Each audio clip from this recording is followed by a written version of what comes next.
صممنا مع ان هو ظهر وبقى مشهور قوي وبقى نجم.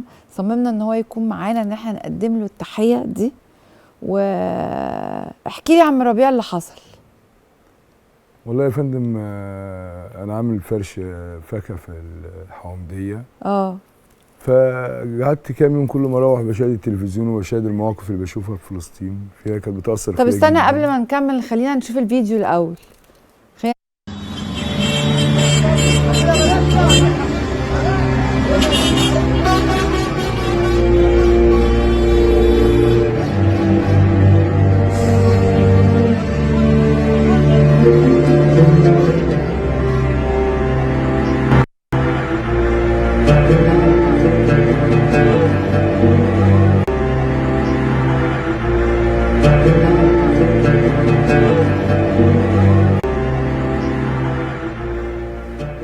يعني مؤثر جدا جدا الفيديو، لانك عارف مش حكايه انك بترمي برتقان. أيوة. انت بتعملها بقلب.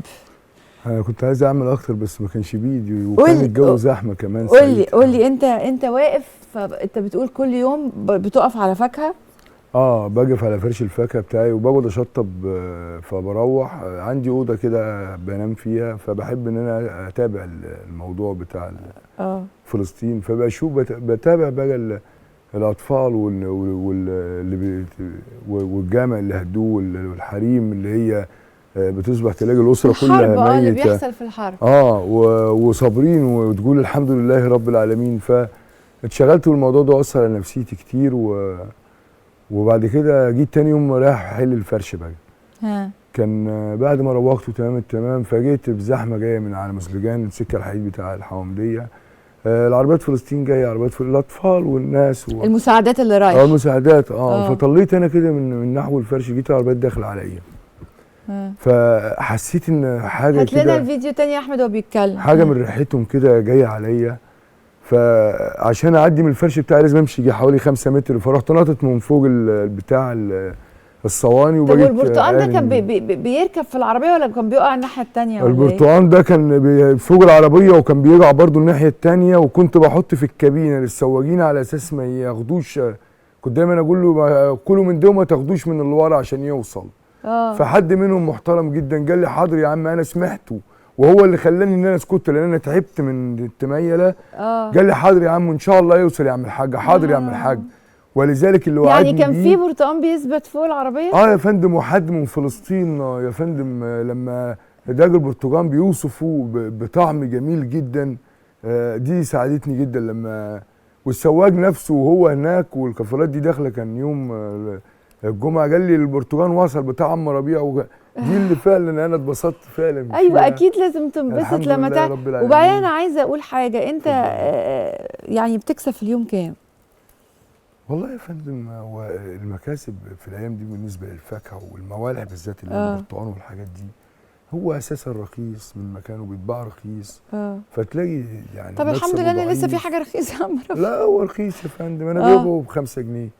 بس للاسف انا بجيبه. انتوا حاطين 10 اهو على لا ده ابو سره اللي انا كنت برمي منه. في سفندي ب5. يعني انت رميت ابو سره ولا رميت ايه على العربيه؟ رميت اللي هو ابو سره اللي كان قدامي وقتها ساعتها. ماشي، ده زي ده كده. زي ده بس القطيع اللي هو حجم كبير شويه وناعمه شويه. دي يعني انتوا مستبخلين في القناه جايبين لنا لا كله نعمه ربنا حلوه يا فندم. يا فندم احنا لاجئين. طيب. ايوه ماشي. يعني بتروح بكام كل يوم؟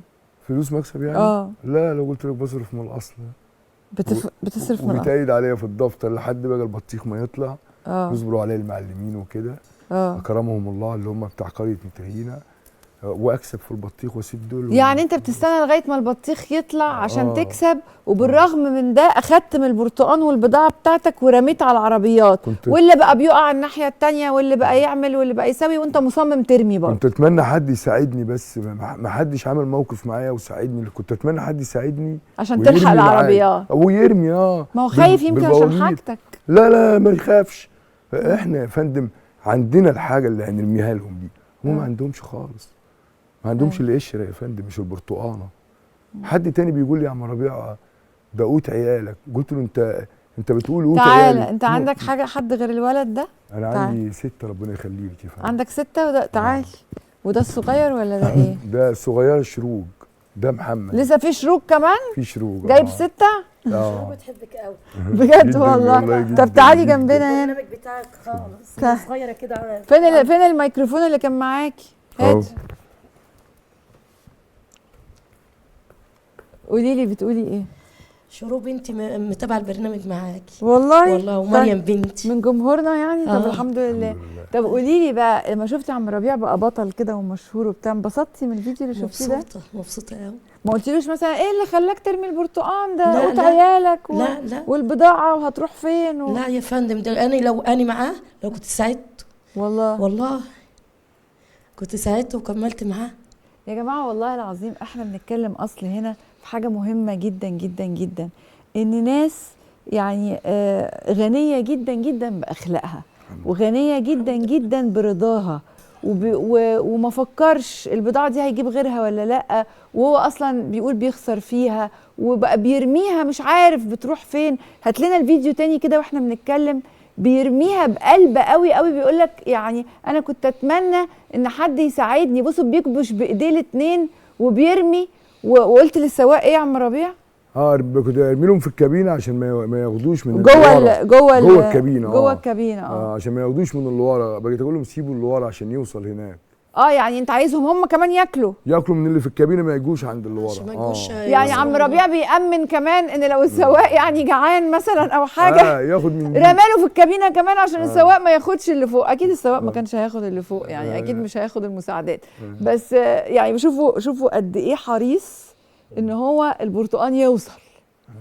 يعني رمى للسواق في الكابينه عشان كمان هم ياكلوا واللي وصل فوق ده يوصل. طيب قولي بقى، مبسوط ببابا؟ طيب وبابا كان من عيال بيرمي البرتغال لفلسطين، ما بيعرفش ينام من غيره، ما بيعرفش يقعد من غيره، ما بيعرفش ياكل من غيره. طيب وانت ما كنتش معاه صح؟ لو كنت معاه كنت هترمي معاه؟ لا ما كنتش هترمي معاه لو انت معاه؟ مكسوف. طب انت عارف ان عم ربيع دلوقتي بقى مشهور قوي وكل الناس بتقول ان هو راجل؟ هو انت منين؟ انا من مركز بيبقى محافظه بني سويف يا فندم.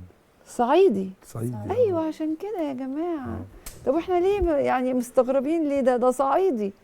يعني ياخد من بيته ويدي، والرجوله والشهامه والنخوه وكل حاجه.